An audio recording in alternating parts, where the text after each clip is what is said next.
The galaxy held its breath as the enemy fleet arrived above Earth. 1,000 warships cut through the darkness like steel giants, their engines burning red, their shadows swallowing the stars. They moved in perfect formation, surrounding the planet like hunters closing in on prey. Across the galaxy, alien worlds tuned in to the broadcast. Everyone knew what this was. It was not a war. It was a warning to the rest of the stars, a demonstration of what happens when someone defies the invaders. Their leaders had already begun to laugh, already begun to call this a victory before a single shot was fired. They thought Earth would be silent. They thought humans would bow their heads and accept their chains. They didn't know that Earth's silence was not weakness. It was the silence before something sharp. On the surface, in cities all across the world, people gathered outside their homes and workplaces, staring at the dark sky. The enemy fleet was visible to the naked eye, like a swarm of blood-red stars glowing through the night. Newscasts went silent. Radios stopped playing music. The whole world seemed to freeze, wrapped in the heavy air of a coming storm. Some whispered prayers. Some clenched their fists. But no one screamed. No one begged. And no one kneeled. This was not panic. This was something colder.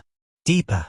Far below the surface, beneath layers of concrete, steel, and earth, command centers glowed with blue light. Generals stood over long tables, surrounded by shifting holograms of the enemy fleet. They spoke in low, firm voices. No one shouted. No one rushed. Humanity had seen this moment coming long ago. The enemy wasn't the first conqueror to arrive at their doorstep, and they would not be the last. Humans had learned over centuries how to fight against empires far stronger than themselves. This time, they were ready. In the deep Pacific, the water churned above a massive steel structure hidden for decades beneath the ocean floor. Slowly, heavy blast doors began to open, revealing black warships sleeping in the depths. Their engines were cold. Their weapons silent. They didn't need to roar. Their presence alone was enough. One by one, they rose from the darkness, their hulls absorbing the faint light, making them disappear into the black. No signal betrayed their presence. No enemy radar could detect them. They moved like shadows waiting for the moment to strike. Inside a hidden bunker carved deep into the Alps, intelligence officers monitored the enemy fleet. Every movement, every pattern, every engine pulse was being recorded. On their glowing screens, enemy warships were not untouchable gods. They were targets. Simple, cold, blinking red targets. A technician turned to his commander and whispered, "They don't know what's waiting for them." The commander didn't smile. He just stared at the map and said softly, "Good." On the moon, inside a base that didn't officially exist, automated systems began to wake. Huge cannons, buried under layers of rock, rose from the lunar surface like silent beasts stretching after a long sleep.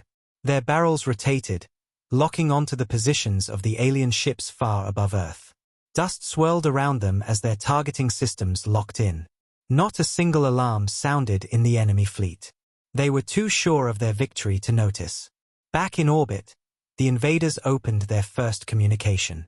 A voice, smooth and arrogant, echoed through every channel, from the skies above to the streets below. "People of Earth," the voice said, "you have no chance to resist. You will surrender your skies. You will surrender your cities. You will surrender your world. Do not make this worse."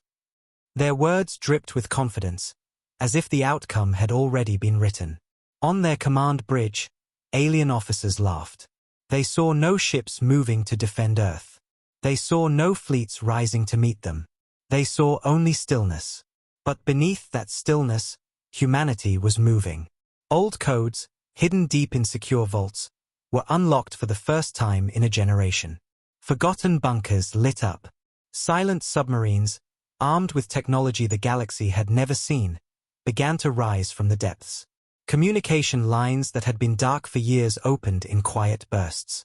The silence they thought was fear was actually a countdown. In the enemy fleet, a young alien officer stared at his screen, confused. "Commander," he said slowly, "Earth's transmissions. They're quiet. Too quiet." But his superior waved a dismissive hand. "Let them be afraid," he said. "They know they can't win." But that wasn't it. It wasn't fear. It was precision. Inside one of Earth's most secure facilities, the president stood alone for a moment, staring at a massive screen showing the enemy fleet. She didn't shake. She didn't flinch. She simply whispered to herself, "Let them think we are silent." Around her, her generals stood ready, waiting for her signal. Across the solar system, thousands of hidden weapons systems and stealth fleets were standing by. They had planned for this day. The invaders thought they were watching their enemy break. In reality, they were walking deeper and deeper into a trap. The alien fleet began to close in. Their ships moved lower, casting long shadows over the world below. For the first time in human history, the stars themselves seemed to disappear behind the curtain of their warships. News commentators whispered that Earth had never been so small compared to what was above it. But those same warships didn't see what lay beneath the oceans, behind the moon, and hidden inside the dark corners of space. Humanity's claws were hidden. And soon, they would come out. The alien commander smiled on his bridge, convinced of his victory.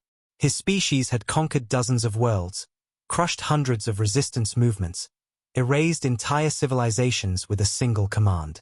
Earth, to him, was just another name to add to the list.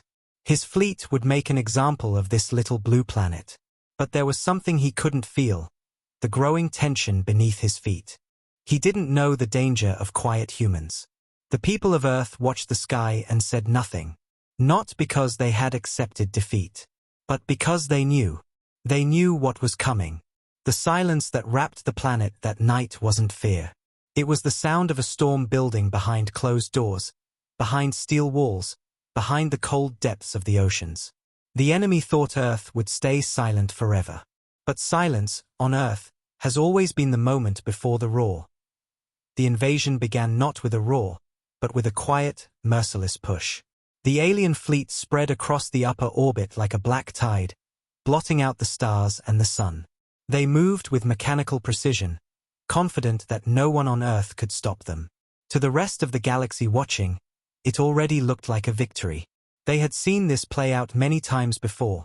An empire arrives, a planet bows, and its skies are stolen in silence. The invaders had crushed dozens of worlds, erased entire fleets, and broken civilizations without a fight. To them, Earth was just another name on a long list. Their ships began to lower their orbit, tightening their grip around the planet like a steel net. Thousands of assault carriers formed dark rings in the sky, while massive dreadnoughts hovered above the atmosphere, their weapons glowing like red suns. The enemy's flagship, a monstrous vessel larger than any Terran city, took position directly over the Pacific Ocean. Alien admirals smirked from their thrones of steel, convinced they had already won. "They'll beg soon," one of them said in their sharp, clicking language. "They all beg eventually." In the cities below, humanity did not scream. There were no riots, no panic in the streets. Instead, people stood still. Traffic stopped. Crowds gathered silently on rooftops, looking up at the sky that was no longer blue. All they could see now was black metal drifting across the heavens like a second, darker moon. The alien broadcasts began soon after, forcing themselves onto every screen, every radio, every frequency. "People of Earth," the smooth, arrogant voice declared. "Your world now belongs to the Dominion. Your armies will stand down. Your governments will surrender. Your skies are ours. Do not resist. It will only bring suffering." For most planets, those words had been enough. They had always been enough. But on Earth, something different happened. Across the world, in bunkers buried beneath oceans, mountains, deserts, and cities, the message was received, but not accepted. Leaders gathered in secured command centers. Screens flickered with the enemy's threats, but behind those screens, secret protocols were already being activated. Humanity didn't need to shout their answer. They only needed to move in silence. In the Terran Defense Command under the Rockies, red emergency lighting filled the long, steel corridors as officers rushed into position. Giant holographic displays filled the command room, showing the enemy fleet from every angle. Thousands of red markers filled the map. At the center of the room, the president stood next to senior admirals and generals, her face calm and cold. The alien fleet was enormous. Their weapons could burn continents. But humanity had spent decades preparing for the day when someone would try to take their sky away. "We have confirmation of full fleet deployment," an officer reported. "All major orbital positions covered. They're not hiding their strength." "Good," the president replied softly. "That makes them easier to hit." The enemy thought they were facing a frightened planet. What they didn't know was that Earth's real strength was never on the surface. It was buried, hidden, and silent. At the bottom of the Atlantic, old war bunkers sealed since the last great Terran war came alive with a deep, metallic hum. In the Pacific, giant hidden silos opened beneath the ocean floor, releasing black, sharp-edged warships into the cold depths. These weren't ships meant for display. These were ships that had no names, no markings. They were built to kill. In orbit around the moon, long dormant defense stations blinked back to life. Massive rail cannons, buried in craters for decades, rotated toward the enemy fleet. Their barrels glimmered faintly as energy began to build within them. On Mars, automated drone factories opened their bays, launching thousands of tiny attack craft into the darkness, their engines cold and silent. In deep space, behind the asteroid belt, human stealth ships began to move, dark, patient, and invisible. The alien commanders noticed nothing. Their sensors saw nothing. They believed the silence below meant fear. They broadcast their demands again, louder this time. "Earth, surrender your defenses or be erased. This is your last warning." In the hidden command bunker, an old general gave a quiet, sharp laugh. "Their last warning," he muttered, shaking his head. "They don't understand us at all." The president placed a hand on the edge of the command table, her eyes locked on the fleet map. "Let them speak," she said. "Let them believe." The alien fleet continued to expand its hold. Dropships deployed from their carriers like black raindrops, creating glowing red grids in the upper atmosphere. Their dreadnoughts adjusted position to block any escape. They didn't realize they were walking deeper into the very airspace they thought they owned. In the shadows of the Pacific Ocean, the first Terran warship reached launch depth. Its engines activated silently, leaving no visible signature. One after another, others followed. Submarines, drones, and orbital platforms began to speak to each other in encrypted whispers, building a deadly network around the entire planet. Humans weren't reacting. They were preparing. Meanwhile, ordinary people on the surface were not as ordinary as the enemy believed. In secret shelters and underground strongholds, trained reserve forces took their positions. They didn't cheer. They didn't panic. They simply waited. For years, humanity had promised that if anyone came for Earth, they would be ready. And now, the promise was about to be kept.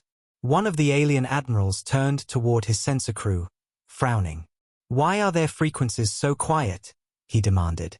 "Where are their surrender transmissions?" "None detected," the officer replied nervously. "There's nothing but silence." The admiral smiled. "Then it's over already." But what he didn't understand, what none of them understood, was that silence on Earth meant something different than it did anywhere else in the galaxy. Silence here was a warning. In the final hour before the storm, the alien fleet locked their weapons on the planet. They thought Earth was theirs. They thought this was just another conquest. They had no idea they were already surrounded by shadows. No idea that weapons were already aimed at them. No idea that their every move had been tracked from the moment they arrived. As their broadcast echoed across the globe one last time, the president lowered her head slightly. "Begin," she said. And in that single word, buried deep beneath the noise of the universe, the silence began to crack, not with panic, but with power. Humanity was not waiting to surrender. Humanity was waiting to strike. The enemy believed the silence meant surrender. They had seen it before, countless worlds crushed beneath their fleets without a single shot fired. Their admirals were already drafting their victory speeches. The alien speaker was preparing to broadcast Earth's surrender to the rest of the galaxy. In their arrogance, they thought the silence below was fear. But in truth, that silence was something they should have feared. It wasn't weakness. It was the hum of a storm that was already building, just out of sight. Far beneath the calm surface of the oceans, in the black depths where sunlight never reached, humanity's shadow fleets were on the move. Black warships with sharp, angular hulls slipped out of hidden bunkers like predators emerging from a cave. They made no sound, emitted no signal, and left no light trail behind them. These ships weren't made for show. They were designed for the exact kind of enemy that now hovered above Earth. Thousands of them rose silently from the deep, vanishing into the dark void of orbit, like a blade sliding through water. On the far side of the moon, a place the alien fleet wasn't even scanning, hidden stations came to life. Massive launch silos opened like the jaws of some ancient beast. Inside them, sleek drone swarms powered up in silence, their dark bodies absorbing all light. Long-range rail cannons slowly emerged from the lunar crust, rotating toward the alien formation with perfect precision. No alarms, no warning, just quiet movement. In the asteroid belt beyond Mars, cloaked Terran cruisers began their slow drift toward the enemy.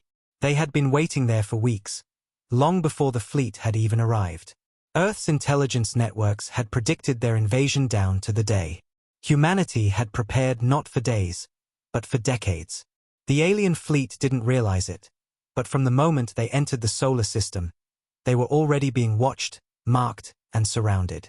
Inside the Terran Command Center, hundreds of operators sat at their stations, their faces illuminated by the cold blue glow of holographic displays. The enemy fleet filled the screens, thousands of ships, perfectly arranged, believing they were the hunters. Around them, smaller blue dots, the Terran stealth forces, were slowly tightening their invisible circle. The map wasn't loud. There were no flashing alarms. Just quiet, careful coordination. Shadow Fleet Alpha is in position, one operator said softly. Lunar defense grid locked, another confirmed. Drone swarms ready. The commander nodded once, his voice low but steady. They are walking straight into the net. High above the planet, in the alien flagship, the mood was very different. The alien admiral lounged in his chair with his clawed hands folded, his face twisted into a satisfied grin. "They are quiet," he muttered. "Good. Let them fear us." His officers laughed, convinced Earth had nothing to throw back at them. They didn't notice the small distortions at the edge of their sensor arrays. They didn't notice that their signals were being watched, measured, mirrored. Their arrogance made them blind. Meanwhile, beneath the ocean surface, silent communications traveled through tight laser lines that could not be intercepted. Orders were given, flight paths locked, weapons primed. No radio waves. No chatter. Nothing that the enemy could pick up. Humanity had learned the art of silence. On the dark side of the planet, inside a hidden mountain fortress, a young officer leaned forward over his console.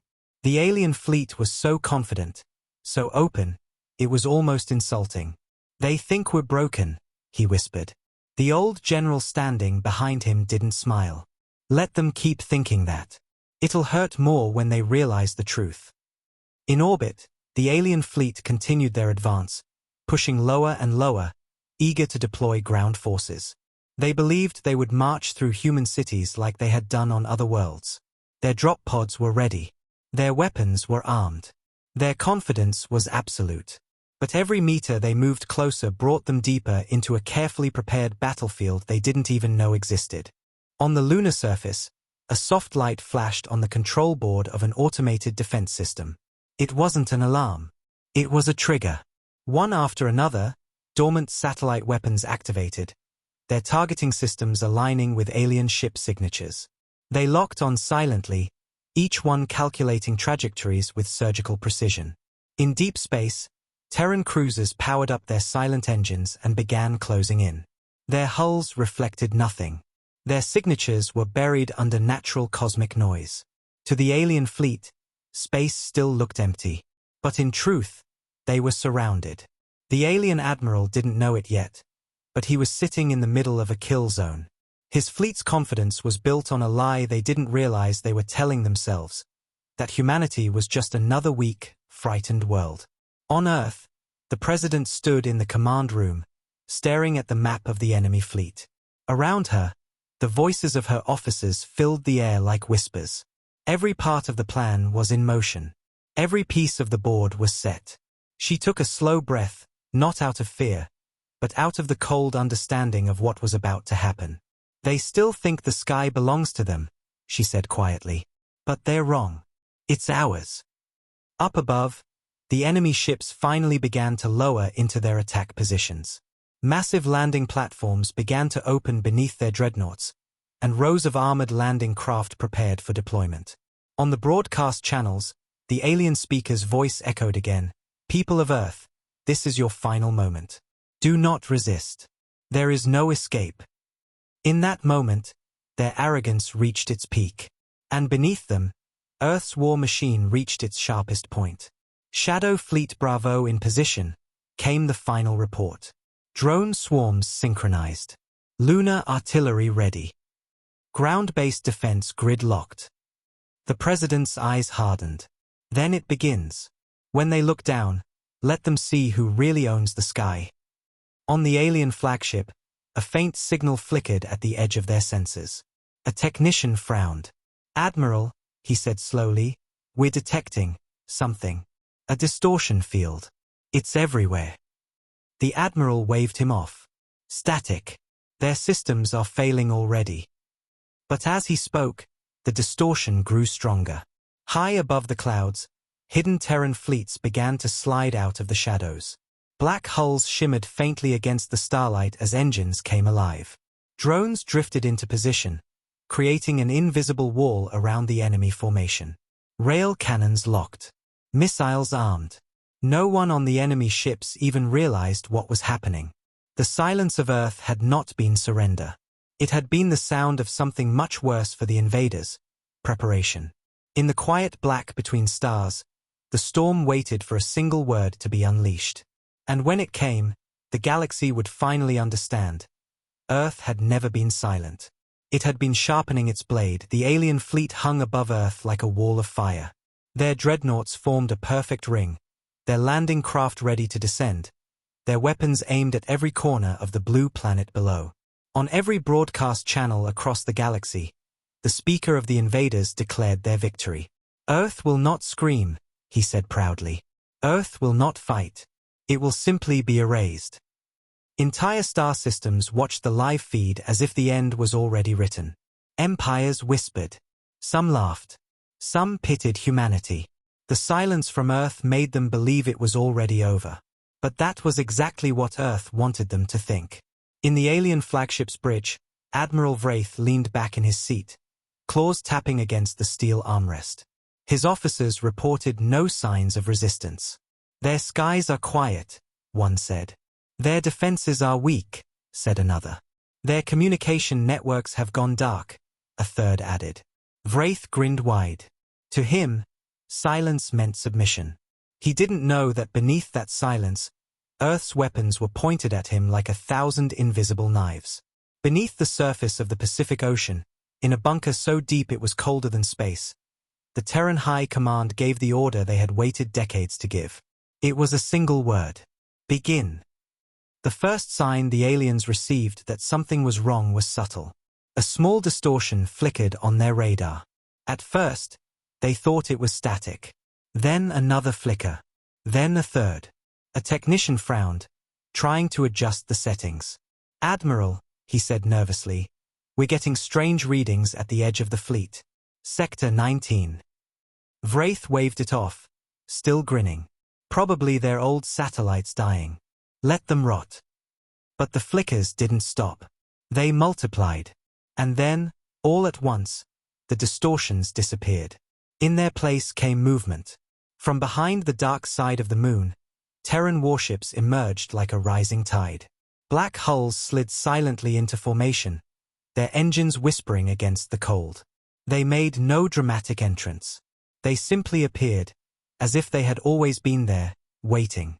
Across the entire solar system, hidden fleets uncloaked at the same moment. Above the poles, in deep orbit, from the ocean, from lunar caverns, ships that the galaxy didn't even know existed rose from the shadows. Their hulls absorbed the starlight, their weapons already hot. The enemy's fleet had surrounded Earth. Now, Earth had surrounded them. Inside the alien flagship, alarms erupted. "Contact," shouted one officer. Multiple signals. "No, hundreds, thousands." The admiral bolted upright. "What?" His claws slammed against the armrest. Where did they come from? The Terran ships didn't answer with words. They answered with silence. On Earth's surface, massive hidden hangars opened in mountain ranges, deserts, and ocean floors. Drones launched in perfect waves, streaking through the sky without leaving a sound. Satellite defense grids powered up one by one, invisible beams locking onto alien dreadnoughts. Lunar rail cannons rotated toward their targets, glowing faint blue as their cores charged. The alien fleet had come expecting a broken planet. Instead, they found themselves standing in the jaws of something far older, far sharper, and far more patient than they could have imagined. "Lock targets," said the Terran admiral aboard the dreadnought Nemesis.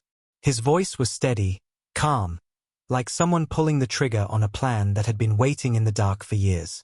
The Nemesis moved forward, its black hull dwarfing even the largest enemy cruisers. No alien sensors had detected it before this moment. Now, it filled their screens like a black eclipse. The alien admiral stared at the massive Terran dreadnought appearing out of nowhere. His breath caught. "That's impossible," he whispered. Back on the ground, the president of the Terran Union stood in the command room, watching as the holographic map shifted. The red dots of the alien fleet were now surrounded by blue. The noose had closed. Then came the first strike. It wasn't loud. It wasn't messy. It was surgical. From the surface of the moon, the first kinetic slug launched from a rail cannon at near light speed. It cut through space silently, invisible to the naked eye. It struck an alien carrier at its core. The ship didn't even have time to raise its shields. One moment it was a symbol of invincible power. The next, it was a fireball breaking apart in silence. Before the enemy could react, a second slug hit another ship. Then a third. Within seconds, their flawless formation was torn apart like paper in the wind. Panic spread through the alien fleet. Shields up. Evasive maneuvers. Who's firing? Their admirals shouted orders, but it was already too late. Their comm systems flickered, jammed by Earth's electronic warfare network. Half of their targeting systems went dark. They couldn't even tell where the attacks were coming from. That was when the Terran drone swarms reached them. Thousands of sleek, black drones swarmed through orbit like a storm of daggers. They didn't attack head-on. They cut through weak points, the engines, the shield emitters, the communication towers. Alien ships that once towered over Earth now spun helplessly as their power systems were gutted. In the alien flagship, Wraith gritted his teeth. "Fire everything," he barked. But the moment his gunners tried to aim, their targeting systems scrambled. The aliens were fighting blind against an enemy they couldn't even see. Human fleets moved in like predators circling wounded prey. Terran warships emerged from behind asteroid fields and orbital shadows, locking on with cold precision. The Nemesis fired next, a single blue beam that sliced through the darkness. An alien destroyer vanished in a flash, vaporized instantly. A second shot tore through another. "This is impossible," one alien officer screamed. They were supposed to be weak. But Earth had never been weak. It had been patient. Across the planet, people watched the sky light up as streaks of fire burned through orbit. They didn't know every detail of the battle, but they felt it, the shift, the change, the roar behind the silence. Children pointed to the heavens. Soldiers clenched their fists in bunkers. This was not fear. This was Earth fighting back. The alien fleet tried to retreat, but it was already too late. Terran gravity wells locked them in place like iron chains. Their ships struggled, engines burning, but they couldn't escape. The invaders who had surrounded Earth now found themselves trapped in a steel cage. Inside the Terran command center, Reports came in one after another. Enemy formation broken. Flagship isolated. Rail cannons holding steady. Shadow fleet moving in. The president gave a single nod. "Let the galaxy watch," she said. On alien worlds across the stars, viewers who had tuned in expecting a surrender now watched something else entirely. The Council's proud fleet burning in Earth's orbit. The silence they had mocked had turned into a storm. Above the blue planet, the sky no longer belonged to the invaders. It belonged to humanity, and the galaxy was finally starting to understand what that meant. The sky was on fire. The alien fleet that had once hovered like gods over Earth was now a fractured storm of chaos. Ships that had once glowed with arrogant power burned like dying suns, their wreckage streaking across orbit in twisted trails of metal. Their proud formation was gone. Their confidence had shattered. What had started as a flawless display of domination had turned into a nightmare they couldn't control. Humanity's silence had ended, and its answer was written in fire. The alien flagship, the largest ship ever to enter Earth's orbit, shook as explosions tore through its side. Inside its command bridge, Admiral Wraith stood frozen. He had believed this battle would be over in minutes, that Earth would bow like every world before it. Instead, he watched in disbelief as entire wings of his fleet disappeared in flashes of light. Reports screamed through the bridge, officers stumbling over each other as reality caught up with their arrogance. "Admiral," an officer shouted, "we've lost 3 carriers." Another voice followed, panic rising. "Our command relays are jammed. We can't link the ships. Shields on the forward dreadnoughts are collapsing." Wraith slammed his clawed hand against the armrest of his chair. "Fight back," he roared. "Fire!" But firing was easier said than done. The enemy they were facing, the humans they had mocked as primitive, had turned the entire battlefield into a cage. Their targeting systems were scrambled. Their sensor arrays were blind. Their communication networks were drowned in layers of jamming frequencies they couldn't break. Their superweapons, once symbols of fear, were useless against an enemy they couldn't see clearly. Meanwhile, humanity's fleets moved like predators that had been waiting for this moment all along. The Terran dreadnought Nemesis glided through the darkness like a black shadow cutting across the stars. Its massive energy cannons glowed cold blue before releasing another devastating beam. It sliced through an alien battleship like a blade through paper. The ship erupted in blue-white fire, breaking apart silently. Another dreadnought followed, launching a swarm of kinetic slugs that pierced through enemy cruisers, shattering their armor and leaving them spinning helplessly. In the Pacific, hidden missile silos deep under the ocean floor opened their steel jaws, releasing wave after wave of hypersonic warheads. The missiles climbed silently through the clouds, vanishing into the black before slamming into the lower sections of the alien fleet.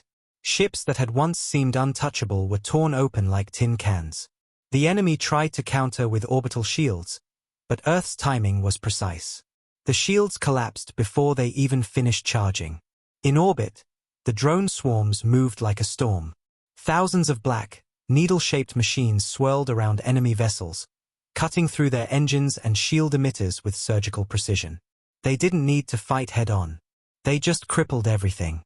The alien flagship trembled again as its left flank lit up with fire. "We've lost engine control," shouted the chief engineer. "Hull breaches on decks 3 through 8. Wraith grabbed the side of his chair, his breathing heavy. "This is impossible," he muttered, voice shaking. For the first time in his life, the admiral of a fleet feared what was above him. In the Terran command center, the holographic map showed the red dots of the alien fleet flickering, breaking apart, disappearing one by one. Around the room, officers called out updates. Sector 7 is clear. Enemy cruiser formation down. Primary flagship shields failing. Nemesis approaching firing range. The president stood at the center of the room, silent. She didn't need to give more orders. Every move had been prepared years ago. This wasn't chaos. It was choreography. The enemy fleet had never realized they were stepping onto a battlefield designed specifically to destroy them. Above Earth, the alien fleet attempted a desperate counterattack. Several remaining carriers turned their guns downward, firing a barrage of energy blasts into the atmosphere. But the blasts never made it through. Terran orbital defense shields, long hidden, never revealed, absorbed the attack and threw it back as a blinding wall of light. Within moments, a dozen alien ships were hit by their own reflected fire. "Admiral," another alien officer screamed. "We're surrounded." "Retreat," shouted another. "Gravity wells are locking us in." They tried to pull away from orbit, but Earth's trap had already closed. Powerful gravity well generators hidden in orbit had activated, their invisible pull freezing the alien fleet in place. Their thrusters burned hot, but the ships barely moved. They were like animals caught in a hunter's snare, thrashing, struggling, but going nowhere. The Nemesis moved closer to the flagship now, its massive hull blocking out the stars. The alien admiral stared at the looming Terran ship on the viewscreen, his claws digging into the armrest. How did they build something like that?" he whispered, voice cracking. He had never seen a human dreadnought. No one in the galaxy had. Humanity had built it in silence, waiting for this very moment. On the command bridge of the Nemesis, Admiral Reyes stood tall, hands clasped behind his back. His voice was quiet, but it cut through the tension like a blade. "Target the flagship," he ordered. "Target locked," a gunner replied. "Fire." The main cannon of the Nemesis ignited with a deep blue light.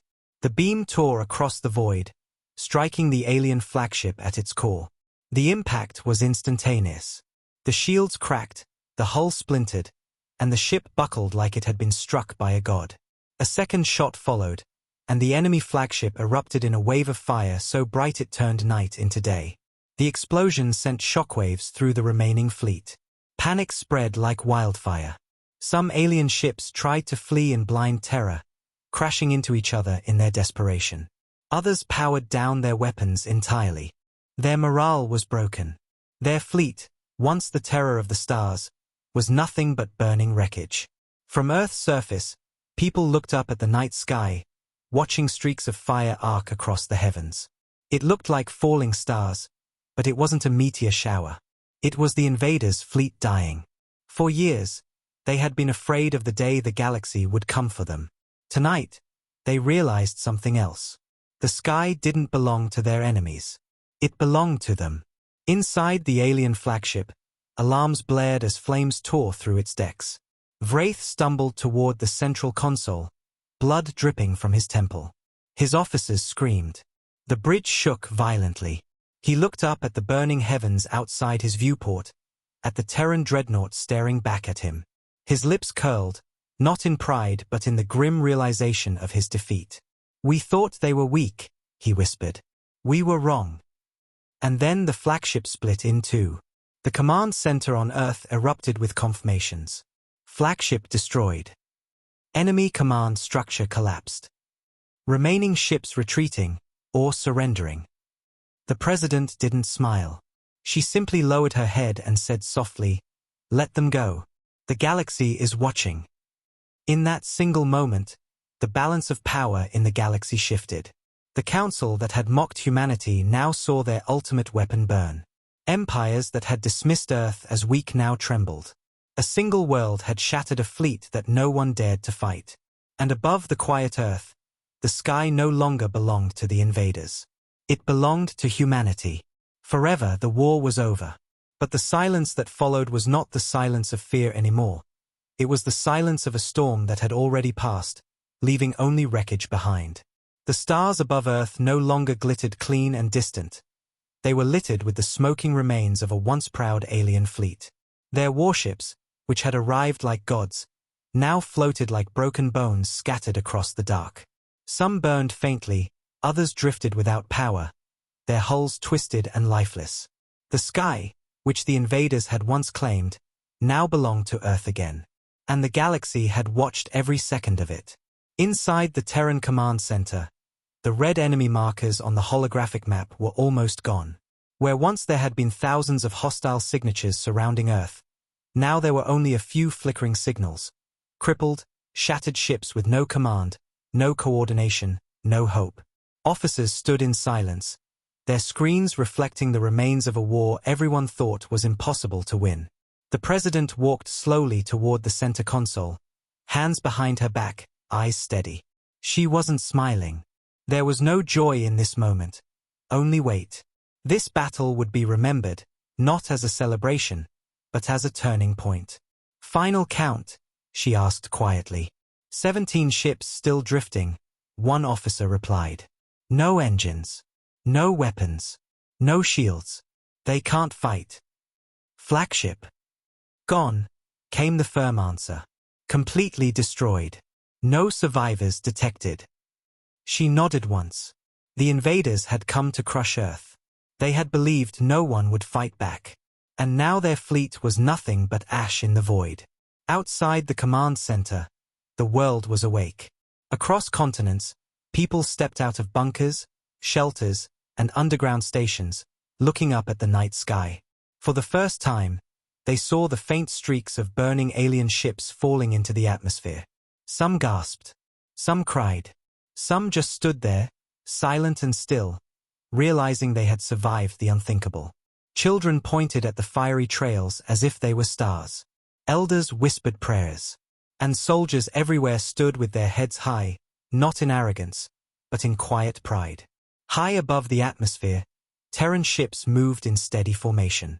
Drones swarmed around the alien wreckage, cutting engines, disabling survivors, and securing the battlefield. A few alien vessels attempted to flee, but they were too damaged. Terran gravity wells and precision targeting systems stopped them like a hand closing around their throats. The few remaining invaders finally sent out broken surrender signals, their once proud language reduced to desperate static. Should we finish them? One admiral asked. The president stared at the star map. No, she said softly. Let them return with the message. The message wasn't just for them. It was for the galaxy. Far away, on distant worlds, billions had been watching the entire invasion unfold through council broadcasts. They had seen the alien fleet arrive like a storm, and they had seen that same fleet torn apart by a single planet. Empires that had once feared the invaders now whispered to each other, stunned. Rebellions, long crushed, flickered to life like embers catching wind. If Earth could stand against the unstoppable, then maybe no empire was truly untouchable. In the council chamber, the speaker sat in stunned silence, surrounded by advisors and generals who no longer dared to look him in the eye. Screens all around them replayed the same image, the alien flagship, their pride, erupting into blue fire as the Terran dreadnought Nemesis ripped it apart. The speaker slammed his clawed fist against the table, but the sound was hollow now. The illusion of their invincibility was broken. They're only human, he whispered.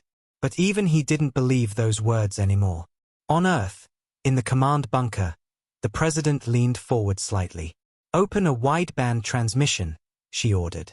The entire solar network came alive. Satellites, warships, orbital platforms, all relayed a single broadcast across every major frequency in the galaxy. Her face appeared on countless screens, in countless languages, on countless worlds. She spoke slowly, her voice calm, sharp, and cold. You came here to silence us, she began.